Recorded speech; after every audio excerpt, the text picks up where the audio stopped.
House 10 on Bolshaya Sadovaya Street is widely known thanks to the world fame of Mikhail Bulgakov. The writer lived here, and from the 1980s, the apartment number 50 started receiving fans of the Master and Margarita novel, for this is the famous haunted apartment. In 2007, the State Museum of Mikhail Bulgakov was opened here.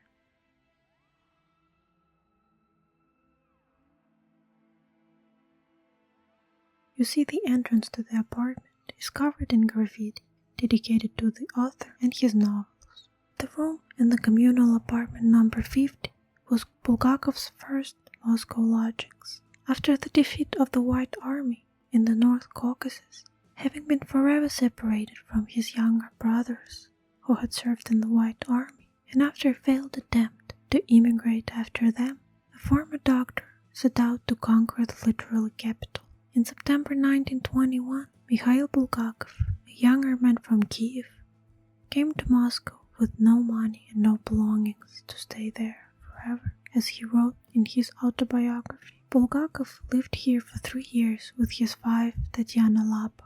It was here, in a half-emptied room, in one of the first communal houses with its difficult moonshine household, that he wrote his first novel, The White Guard. This is a quick overview of the apartment. In the last room, a film showing old Moscow is being screened.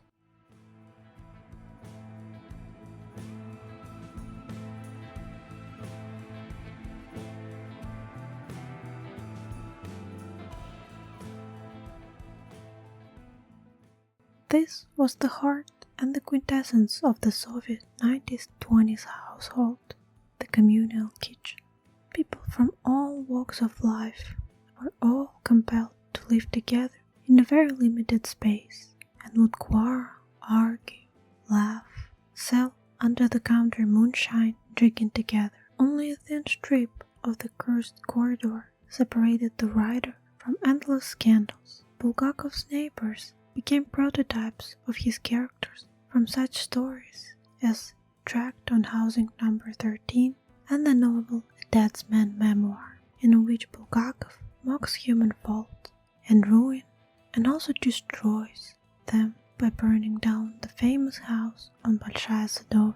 Before the revolution, the interiors of a revenue house were decorated in the Art Nouveau style, plentiful decor, plant wallpaper ornaments, beautiful ceilings. At the doorway, where there is now glass, there were stained glass windows with bird images. This room, however, is just a recreation of his mother's room in Kiev.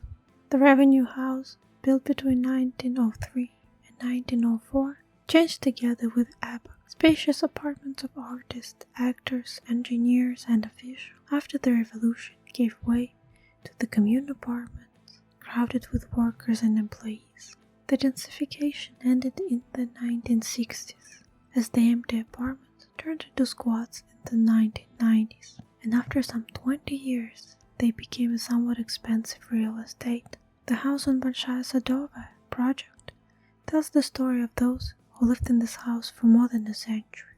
All those witness its journey through time. Press the button, it lights up the rooms that they owned. You can read about them.